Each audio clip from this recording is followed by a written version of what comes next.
Continuamos estudiando las funciones. En esta ocasión vamos a hablar de las funciones trascendentes, refiriéndonos específicamente a las funciones logarítmica y exponencial.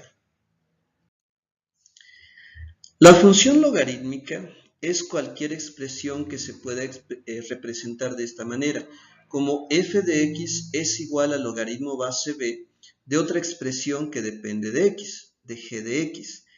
En cuanto a logaritmos, se suelen manejar con más frecuencia los dos que observamos aquí. El logaritmo común, que es un logaritmo que utiliza como base al número 10, logaritmo base 10 de g de x, es lo mismo que expresar simplemente logaritmo de g de x. Es decir, cuando en la expresión solamente esté escrito log, significa que este logaritmo tiene como base al número 10. Ahora, otro logaritmo que también se utiliza con frecuencia es el logaritmo natural. El logaritmo natural tiene como base al número e, que es un número irracional, cuyo valor es 2.71828, es el número de Euler. Entonces, logaritmo base e de g de x, que es igual al logaritmo natural de g de x. Entonces, cuando encuentres ln, se trata de un logaritmo natural que tiene como base al número e. Ahora, estudiando el concepto de logaritmo, si me pidieran cuál es el logaritmo de 1000, y bueno, el resultado lo vamos a representar como e. ¿Qué es lo que me están pidiendo en este logaritmo? Bien, lo que me están pidiendo es la base de este logaritmo, que es 10. ¿A qué exponente lo debemos elevar? El exponente está representado como e, para obtener como resultado 1000. Por cierto, el 1000 que se considera escrito dentro del logaritmo se le llama argumento. Entonces, en este caso, 10 elevado a qué exponente da 1000, el exponente tendría que ser 3, porque 10 al cubo significa 10 por 10 por 10, lo cual es igual a 1000. Bien, y ahora vamos a ver cómo es la gráfica de una función logarítmica. Si tenemos como función f de x igual al logaritmo de x, y a x le damos valores como 0.1, 0.5, 0.8, etc. Ahora observa que los valores que estoy manejando en esta tabla para x son todos mayores que 0. ¿Por qué? Porque la función logarítmica no está definida para cuando el argumento vale 0. Tampoco existe el logaritmo para un número negativo. Entonces, usando la calculadora científica y calculando el logaritmo de 0.1, obtenemos como resultado menos 1, para 0.5 menos 0.30103 y así sucesivamente. Y bueno, graficando estos pares de puntos al utilizarlos como coordenadas, entonces si los graficamos en el plano cartesiano, vamos a obtener una curva como esta, que es la representación clásica de una función logarítmica. Observa que esta curva es creciente, la curva es continua, la podemos extender hacia acá, y de este lado, si la extendemos aquí hacia abajo, ahí nos damos cuenta que el eje de las y, que sería esto, estaría actuando como una asíntota vertical. Es decir, la curva de este logaritmo nunca va a tocar al eje de las y, ni por supuesto va a atravesar al eje de las y, porque aquí el eje de las y está actuando como una asíntota vertical. Entonces, vamos a profundizar un poquito más en el dominio y rango en la función logarítmica. Si tenemos una función logarítmica cualquiera, como f de x es igual al logaritmo de g de x, para hallar el dominio vamos a utilizar la desigualdad mayor, que vamos a aplicarlo al argumento. Es decir, vamos a tomar el argumento que aquí está representado como g de x y le vamos a poner que debe de ser mayor de 0. Entonces, dependiendo de qué expresión haya en el argumento, pues tendremos que despejar x en caso necesario, y lo que obtengamos pues va a representar al dominio de la función.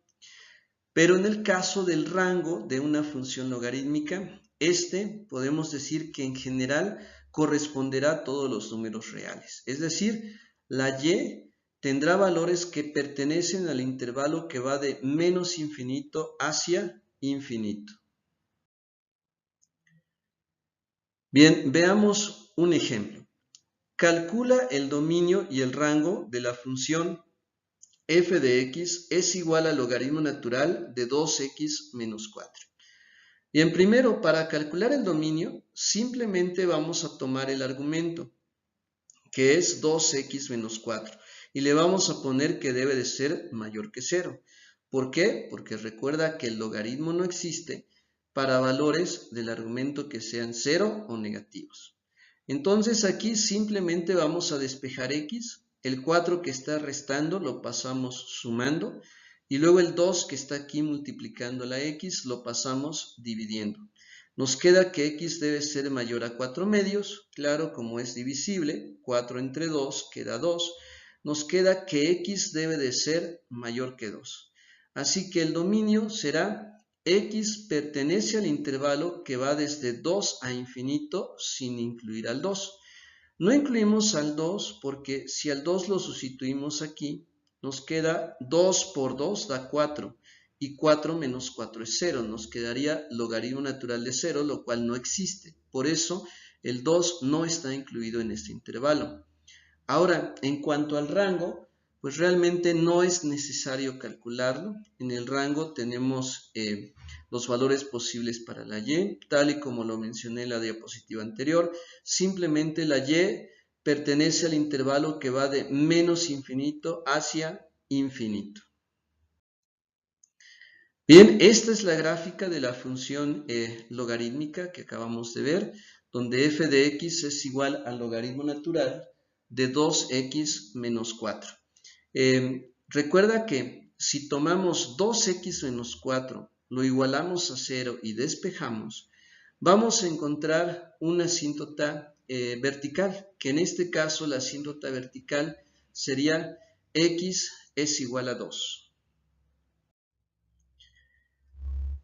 Ahora, para el caso de la función exponencial, si la representamos en forma general así, como f de x es igual a b a la x, bien, primero es una función exponencial porque a la variable independiente la encontramos en el exponente.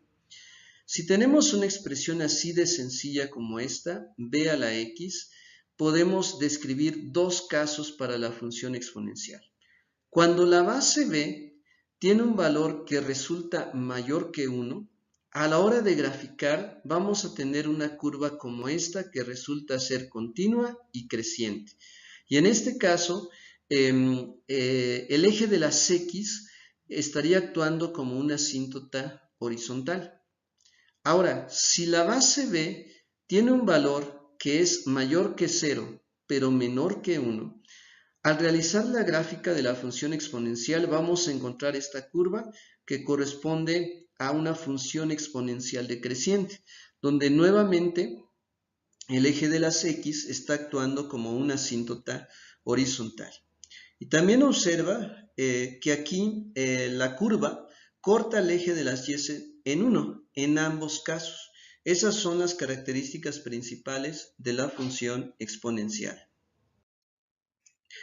Bien, entonces, el primer caso que mencioné corresponde a la función exponencial creciente y esto se presenta cuando el exponente que tenemos aquí es positivo, cuando la base b es mayor de 1 y podemos decir que el dominio son todos los números reales porque esta gráfica se puede extender tanto hacia valores negativos de la x como hacia valores positivos, por eso son todos los reales. Y ahora en cuanto al rango, es que y pertenece al intervalo que va desde 0 a infinito sin incluir al 0. También eso lo podemos observar de la gráfica como la curva pues puede adquirir cualquier valor positivo para la y, podemos ir disminuyendo, acercándonos hacia el eje de las x, pero pues también esta curva nunca va a tocar al eje de las x, es decir, y igual a 0 no existe para esta función y tampoco la y puede tener valores negativos. Y en el caso de la función exponencial decreciente, que esto se presenta cuando el exponente x es negativo y la base b pues es mayor a 0 pero es menor a 1, el dominio no cambia, el dominio sigue siendo que x pertenece a los números reales, inclusive el rango tampoco se modifica, los valores de y pueden ser de 0 hacia infinito y también podemos considerar la existencia de una asíntota horizontal que bueno, coincide con el eje de las x. Tenemos aquí un ejemplo de una función exponencial que nos dice calcula el dominio y el rango de la función f de x es igual a 3 a la x.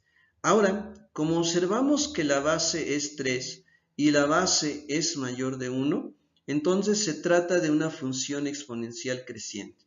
Pero realmente aquí no necesitamos calcular nada. En expresiones sencillas como estas, simplemente de memoria, podemos decir que el dominio corresponde a todos los números reales, es decir, x pertenece al intervalo que va desde menos infinito a infinito.